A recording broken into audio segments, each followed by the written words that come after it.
What is up? Welcome in. My name is Ricky Ransom, and today we are going to be talking about our Act 2 Mercenary in Diablo 2 and Diablo 2 Resurrected. So the first thing I want to cover is what kind of mercenary you should be looking for in the first place. Overall, we're going to be talking about some of the endgame gear, but I'm mainly going to be focusing on the early to mid game gear because that is the content that I was looking for when I was playing through the game on single player. I'm looking for like that early game gear, the stuff that I haven't found yet. You know what I mean? Like sometimes you aren't gonna have end game gear right off the bat. So if you're like me and you like playing single player, then this will be the perfect guide for you. Some of the items you can be looking for just as you're playing through the game. But first, we're going to talk about which mercenary you want to be looking for depending on your build. And this is obviously just my general opinion, but the first thing you want to be looking for most builds, you want the Holy Freeze Act 2 mercenary. You cannot access this mercenary until Nightmare, but this mercenary is going to be the best mercenary you can get for most of the builds in Diablo 2 or Diablo 2 Resurrected. The builds that you might consider having the offensive mercenary, which the offensive aura is going to be might. It increases the damage of you and your entire party, is summoners, whether that's necromancer or druid, and then also any class that might use corpse explosion. So traps in and any of the necromancer classes where you're using corpse explosion as a main damage dealer. And the reason for that is because when you have the Holy Freeze, it can shatter the enemies and take away their corpses. So that will take away a lot of the damage you would do with corpse explosion. That's why I do recommend the offensive mercenary if that is one of the skills that you're using as a main damage dealer.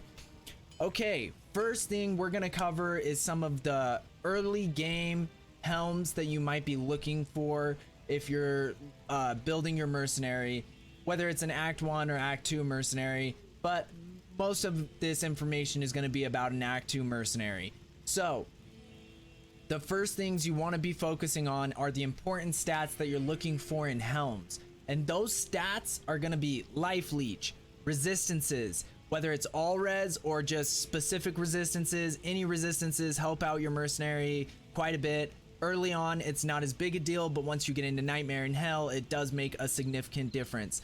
Anything with plus life and increased attack speed. So those are the things that you really want to be looking for. You may be able to find some magic helms or rare helms that offer some of those benefits to your mercenary. Just always keep your eyes open and identify most things that you find early on, because you never know what stats are going to roll and what mods might roll on a specific item. So I'm picking up every rare or even magic helm that I find and seeing if they have any plus stats that my mercenary can use until I find something that fits into those specific mods that are really important. Other than that though, there are some unique helms you can look for. Some of these are helms that I found multiple times when I was just doing my regular playthrough, not even magic finding. They're helms that I didn't even know about. Nobody had ever mentioned them, so it wasn't something I was looking for.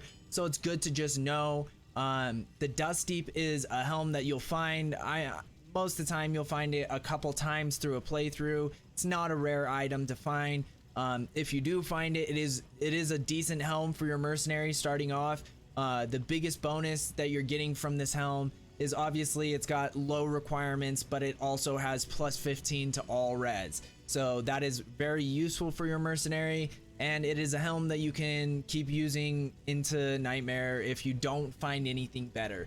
Another one that you can look for is Worm Skull, and this is one that also, once again, nobody had ever mentioned it. I had no idea it was even out there floating around, and it is a helm that is kind of underrated, especially for the fact that it's a lower level. You can find it in normal difficulty, and that the biggest reason is because it does have that 5% life stolen per hit. that is going to help out your mercenary tremendously. That's one of the most important stats for a mercenary throughout the game, and so that is something that is useful. You can also use it yourself if you are playing a necromancer, because it does have +1 to necromancer skills. So overall, it is just a really solid helm, and I found multiple worm skull bone helms when I was doing my playthroughs in single player, and so it's just something nice to use for your mercenary until you find something better. Next, we're going to move to some of the mid to end game type helms, and we're going to start off with the Crown of Thieves. This is one that you'll read about, you'll hear about people talking, and the biggest reason is it does have that 11% life stolen per hit. It rolls, it has a different percentage. I think it's 9 to 11% or 9 to something percent. But it does give you that life leech, which is super important, like I said. On top of that, it also gives bonuses to life, which is a huge bonus. +50 to life for your mercenary is huge early. You know, this is like in the mid game. That's going to help him out a lot. And then on top of that, it does have a little bit of fire resistance as well. The next helm, and this is one I barely ever hear anybody talking about as a helm that's viable for your mercenary, and I don't know why, because this helm is awesome for your mercenary. It has multiple things on it that can be useful for your mercenary, but it is missing a couple of the like quote-unquote standards that you look for, like plus to life and resistances. But it is the Steel Skull Cask. The reason why this helm is so useful is not only does it have a lower level requirement and strength requirement, but on top of that, it has 10% increased attack speed. That is a huge thing to look for your mercenary, is increase in attack speed, because the more he's hitting, the more damage he's doing, the more life he's stealing. You get what I mean? And so on top of that, it also has the 5% life stolen per hit. It has a high defense already. It also has hit recovery. I'm not positive how big a difference that makes for your mercenary, but it's nice to have anyway. And then it does have magic find on top of that, which I don't know, some people don't know this, but your magic find does stack with your mercenary for any enemy that your mercenary kills. So it's always a useful stat to have. Even though it's not something you should focus on, it's nice to have. So another mid-game helm, mid to end game helm that we can use is Talraja's Heraldric Crest. This is a helm that drops pretty often in Nightmare to Hell difficulty, and this is one of my favorite helms. This is, like, I would say probably my favorite. I obviously don't have Endariel's Visage yet, but this helm has carried all my mercenaries, and I just socketed it and put a increased attack speed jewel in it to help with the attack speed, because that is one of the mods it doesn't have.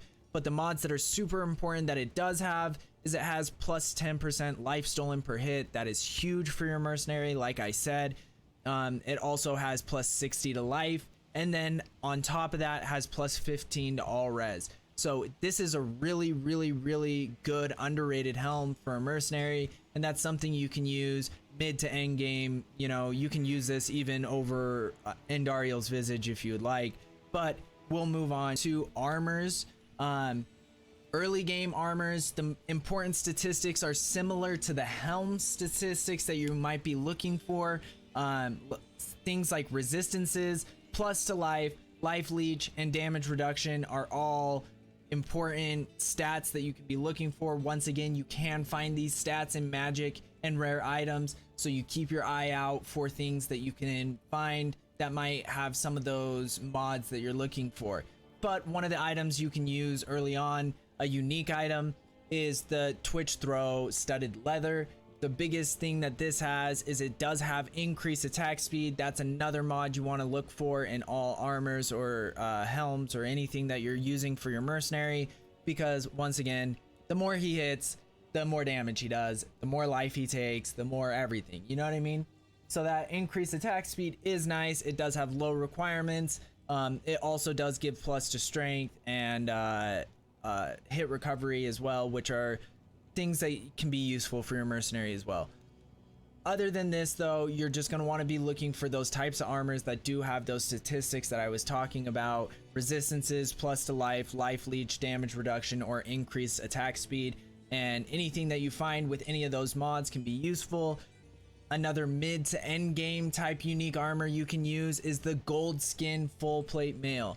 This one is going to be super clutch as well because it does offer low requirements and high defense. But on top of that, it also offers plus 35 to all resistances.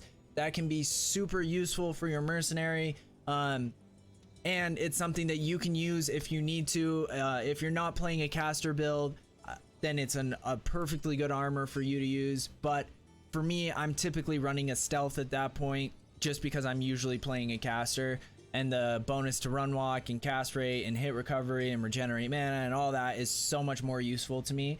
But this is an armor that caught my attention, and it's something I never hear anyone talking about, but it can be really useful for your mercenary as well because of those plus resistances and the low requirements with a high defense. What you want to be looking at is some of the rune words that you might be looking for. The main ones you want to be focusing on are going to be treachery and duress. Those are going to be your mid to end game type rune words for your mercenary. So the reason why people love treachery is because it has that 5% chance to cast fade. Fade is a really cool ability to use because it gives you a big increase to all your resistances, as well as increasing your survivability of your mercenary. So that is something that some people really like to run treachery as a mid to end game. It doesn't have any high runes that you have to really worry about. You can farm all of these runes fairly easily in nightmare difficulty. And on top of that, it also has the 45% increased attack speed. So that is an armor to look into. It is not my personal favorite. Some people even use it into end game, but for me, I don't love this armor or this rune word as much as some of the other options. One that I would probably pick over that, which doesn't have much of a higher requirement when it comes to runes, is the duress rune word. This is Shell Thul. Is going to be a little bit more difficult to find, but you should be able to farm it fairly easily in Nightmare or the beginning of Hell. You can do Countess runs and get all the runes that you need. This is one that you can also use. For all of these armors, you're going to be looking for a 3 or 4 socket, hopefully ethereal armor, because like I said before, ethereal does give you the boost and your mercenary doesn't have to worry about the durability of that item. But if not, then you just want something with high defense that doesn't have crazy high requirements that your mercenary can wear. So 3 open sockets for these 2 rune words, and then 4 open sockets for the last rune word that we will talk about. But duress can be super useful. It does have an increased chance of crushing blow and open wounds, which can help your mercenary deal some more of the damage and prevent monster heal. Have enhanced damage as well for the armor, so it helps your mercenary have that enhanced defense, as well as having some resistances. Nothing crazy, has really high cold res, but other than that, these other resistances aren't great, but it's nice to have for your mercenary. Next, the last one we're going to talk about, and my personal favorite, Fortitude. Fortitude has so many benefits for your mercenary. Has 300% enhanced damage. That's huge for your mercenary. It also has 200% enhanced defense. It's helping your armor to get to that next level and just have crazy through the roof defense. It has plus to life based on character level. That helps your mercenary insanely as well. On top of that, it has replenish life, plus 5 to maximum lightning resist, plus 25 to 30 to all res. It's just like everything about this rune word is clutch for your mercenary. I've used all 3 of the rune words that I've talked about just recently on my mercenaries in mid to end game, and by far I think Fortitude has the biggest benefit, helps keep your mercenary alive, and helps increase the damage that your mercenary is doing as well, compared to all the other rune words. But that's just my personal opinion. Some people swear by duress and treachery as end game rune words, but obviously Fortitude does have the highest requirement when it comes to runes. Low rune is going to be a little bit more difficult to find and going to take a little bit more time, but trust me, if you do find one, this rune word is worth it for your mercenary. It will take them to the next level and help them survive in any situation. But that's going to be it for the armors. Next, we're going to talk about some of the pole arms that you want to be looking for, because you want to make insight for your mercenary. We'll actually look at the insight rune word real quick, and I'll explain to you why it is so clutch. And this is where your game is going to turn around if you are a heavy mana dependent class, which most classes are. So yeah, that's why we're going to talk about this rune word. This will turn the whole game around. Are you sick of chugging mana potions every 2 seconds while you're playing as a sorceress? Because I sure am. Because that's the thing. When I'm worried about positioning and staying alive and drinking health potions and dealing damage and moving and doing all these other things, casting spells, whatever, the last thing I want to be worried about is my mana. So as soon as you can, the most important thing in the game, if you are a caster, in my personal opinion, is getting the insight rune word in your mercenary's hands. This rune word gives a meditation aura, which will increase your mana regeneration by like 100%. It's insane. You just don't run out of mana the same way that you did before. Obviously, you will occasionally have to pop some mana potions, but like it will reduce that by 10 times in my opinion. And on top of that, it also gives enhanced damage to your mercenary's weapon, increases all the minimum damage, bonus to attack rating, fire damage, poison damage, plus to critical strike, plus to attributes. And yeah, so this is where the game really turns around in my opinion. Every playthrough I do, I'm just trying to get my mercenary up to level 27 and find the base that I need for this rune word. All the runes are super easy to find. You can farm most of them in normal, and I think you can farm soul in nightmare. So you're just basically, I'm just playing the game until I get to 27 is usually what happens. Is this is the most important rune word and the most important thing for your Act 2 mercenary in my personal opinion. But it's amazing. I say go for it. As you get further along, you'll want to be looking for the higher end pole axes, but you're looking for a 4 open socket, hopefully ethereal pole axe or pole arm. Pardon me. Pole axe is one of the pole arms, but then you can start going up to the higher end pole arms, an exceptional or an elite pole arm. And just a heads up, the Colossus Vulge does have a 210 strength requirement, which makes it very difficult to hit that number. If you get ethereal, it is only 200, but that is something to keep in mind before you build the rune word in this base, because I've done that before where I found it, it's an elite pole arm, and I'm like, yes, I gotta use this. It's gonna do a ton of damage, this and that. And I build the rune word in it. I'm super stoked, and then my mercenary couldn't even equip it because 210 is a really high strength requirement to hit. Yeah, your mercenary has to be naturally level like 90 or something, 91 to hit that 210 strength requirement unless you have plus to strength gear. So just keep that in mind. But as for all the other pole arms, there's different numbers that they can roll for open sockets. So if you want a guaranteed open socket, the Vulge is going to be your best option because it can only get 4 open sockets.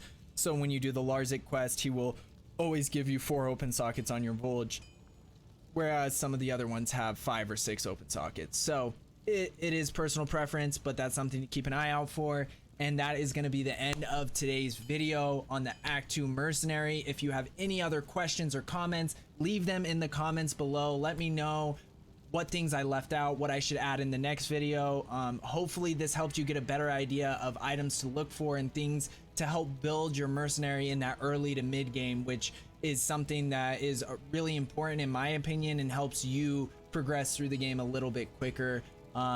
And then also on top of that, please do not forget to like and subscribe on the video. I appreciate everybody that's come in here. I hope you all have a wonderful day, and thank you so much for stopping by. Peace.